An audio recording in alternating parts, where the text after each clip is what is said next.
नमस्कार बच्चों। आज हम उन प्रश्नों पर चर्चा करेंगे जो कक्षा 12 राजनीति विज्ञान में बोर्ड परीक्षा में अवश्य पूछे जाएंगे। पहला प्रश्न है, बॉम्बे प्लान से क्या आशय है?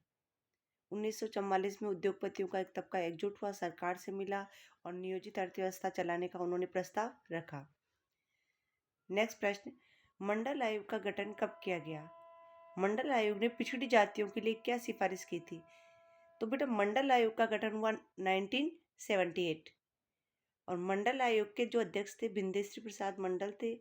और मंडल आयोग ने पिछड़ी जातियों के लिए सरकारी नौकरियों में 27% आरक्षण की सिफारिश की थी। बामसेफ पर टिप्पणी लिखें। बेटा बामसेफ का गठन भी 1978 में हुआ। यह अनुसूचित जाति, अनुसूचित जनजाति, अल्पसंख्यकों की इसने राजनीतिक सत्ता में तरफदारी की। शोक थेरेपी का अर्थ और इसके परिणाम।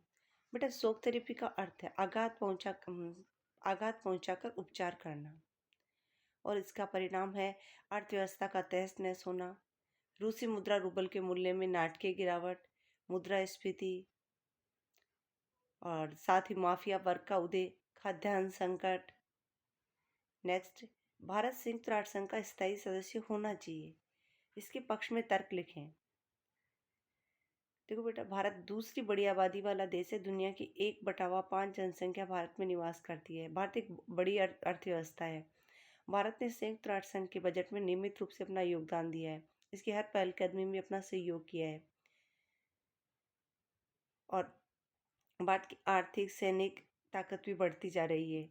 साथ ही संयुक्त राष्ट्र संघ परिषद की स्थायी जो सुरक्षा परिषद है, इसकी स्थायी सदस्यता का प्रतीकात्मक महत्व भी है। नेक्स्ट प्रश्न, आपातकाल के कारण लिखें। आपातकाल का पहला कारण था आर्थिक संकट, बिहार और गुजरात की हड़ताल, रेल हड़ताल, बिहार और गुजरात के आंदोलन, रेल हड़ताल, न्यायपालिका और कार्यपालिका के बीच विवाद और सबसे तत्कालीन कारण था इलाहाबाद हाई कोर्ट का निर्णय। इसके बाद में 25 जून 1975 को जयप्रकाश नारायण ने सरकार से इस्तीफे की मांग की दिल्ली में और इंदिरा गांधी ने आंतरिक गड़बड़ी की आशंका जताते हुए 25 जून 1975 को आपातकाल लगवा दिया। वैश्वीकरण का अर्थ व कारण व प्रभाव बताइए। वैश्वीकरण का अर्थ है विश्वव्यापी पारस्परिक जुड़ाव। कारण है प्रभाव। सबसे महत्वपूर्ण कारण है प्रौद्योगिकी और प्रौद्योगिकी के कारण ही प्रवाह बढ़ पाया, चाहे वस्तुओं का प्रवाह हो, चाहे पूंजी का प्रवाह हो, चाहे लोगों का प्रवाह हो। और वैश्वीकरण की जो प्रभाव है राजनीतिक, आर्थिक और सांस्कृतिक है। भारत और पाकिस्तान में विवाद के कारण लिखें।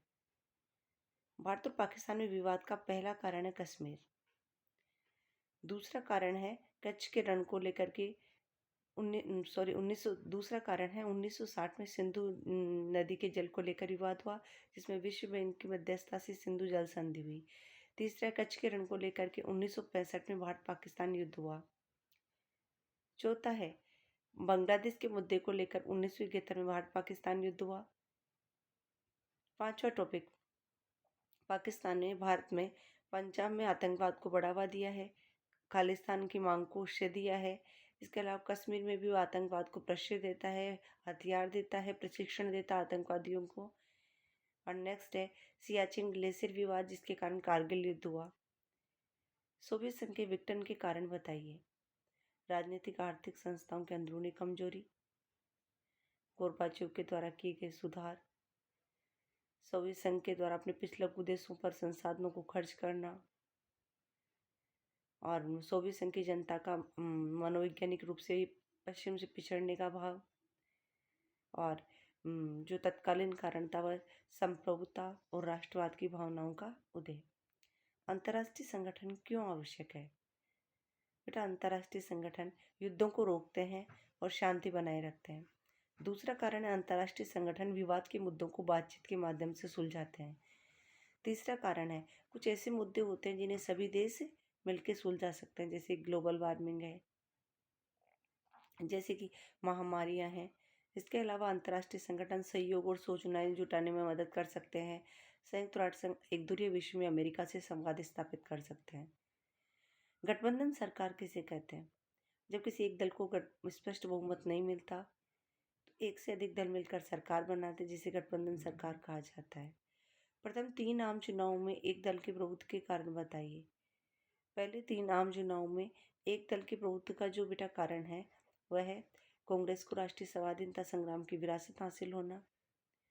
दूसरा जो कारण है बेटा वो है कि कांग्रेस पार्टी का जन आधार पूरे भारत में था।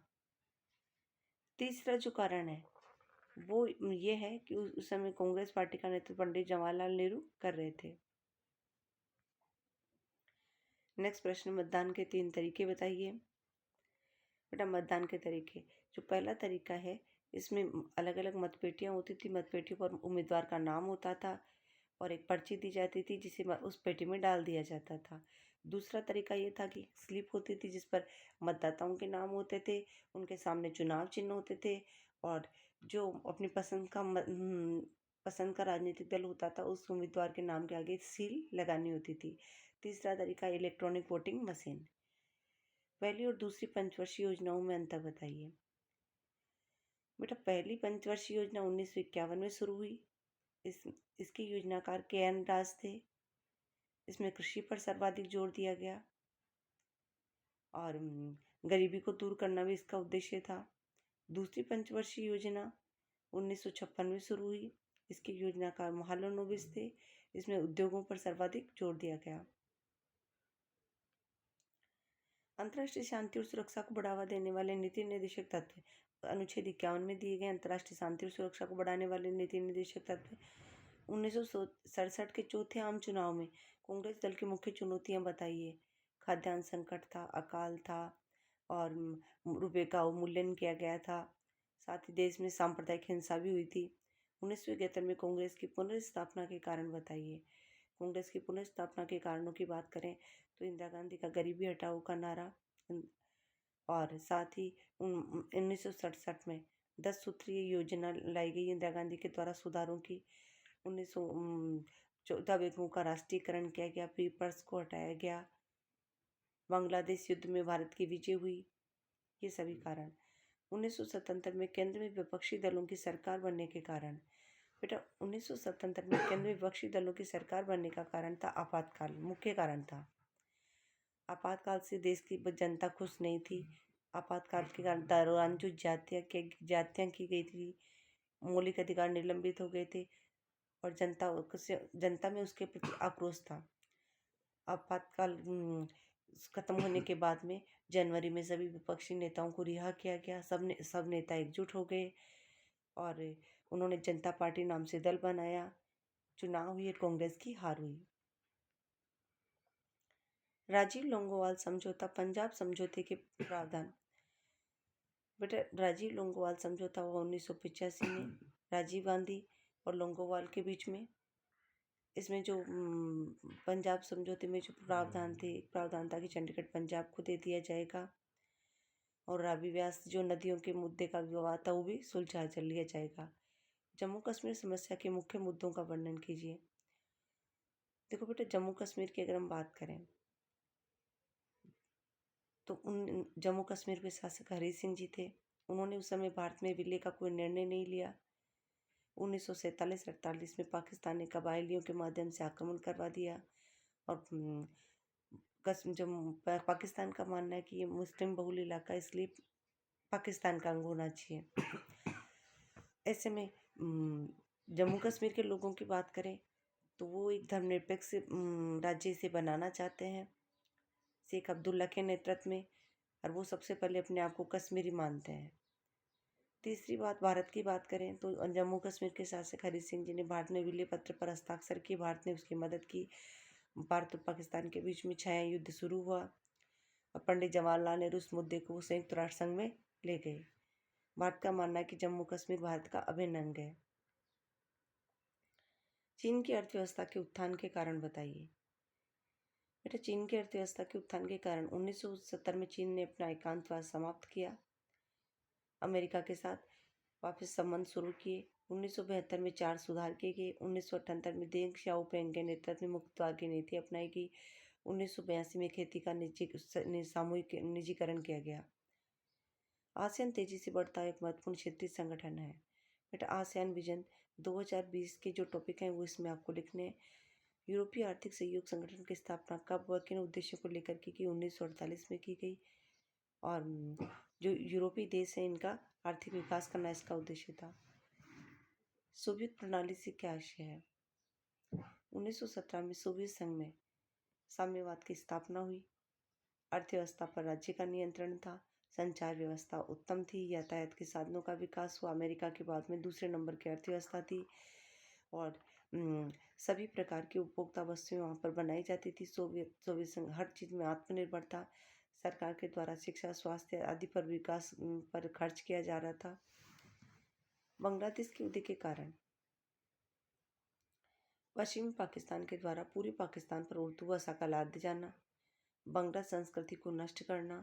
इसके अलावा बांग्लादेश की पूर्वी पाकिस्तान की जनता की उपेक्षा करना। ताशकंद समझौता कब और किन के बीच हुआ। बेटा ताशकंद समझौता हुआ 10 जनवरी 1966 को भारत और पाकिस्तान के बीच। भारत के प्रधानमंत्री लाल बहादुर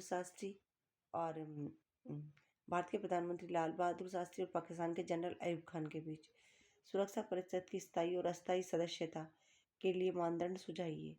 बेटा सुरक्षा परिषद की स्थायी सदस्य एक बड़ी अर्थव्यवस्था होनी चाहिए, बड़ी सैनिक ताकत होनी चाहिए, ऐसा देश होना चाहिए जो मानवाधिकारों का सम्मान करे, लोकतंत्र के लिहाज से बड़ा राष्ट्र, भौगोलिक विविधताओं को समावेशित करे, संयुक्त राष्ट्र संघ के बजट में नियमित रूप से योगदान दे। शक्ति संतुलन बनाए रखने के उपाय। पहला उपाय है सैन्य क्षमता को मजबूत करना और इसके दो आधार हैं आर्थिक और प्रौद्योगिकी क्षमता। सुरक्षा की अपारंपरिक धारणा के दो पक्ष कौन से हैं। मानवता की रक्षा और विश्व सुरक्षा। क्योटो प्रोटोकॉल पर टिप्पणी लिखें। जापान के क्योटो शहर में 1997 में क्योटो प्रोटोकॉल किया गया। 160 देश इसके सदस्य हैं और ग्रीन हाउस गैसों के उत्सर्जन में कमी लाना इसका उद्देश्य था। भारत ने 2002 में इस पर हस्ताक्षर किए। भारत की सुरक्षा नीति के घटक बताइए। सैन्य क्षमता को मजबूत करना और जो अंतर्राष्ट्रीय संस्थाएं हैं, कायदे कानून है, उन्हें मजबूत करना, आंतरिक सुरक्षा को मजबूत करना और अर्थव्यवस्था का विकास करना। सुरक्षा की अपारंपरिक धारणा से क्या आशय है। बट सुरक्षा की अपारंपरिक धारणा की अगर अपन बात करें तो इसका मतलब सैन्य खतरे से नहीं है, मानवीय अस्तित्व पर चोट पहुंचाने वाले खतरों से लिया जाता है। एक प्रश्न और है कि पृथ्वी सम्मेलन कब और कहाँ आयोजित हुआ। पृथ्वी सम्मेलन जून 1992 ब्राजील के रियो डी जेनेरियो में आयोजित हुआ। 170 देशों ने इसमें भाग लिया और इसने पर्यावरण को एक महत्वपूर्ण विषय बना दिया।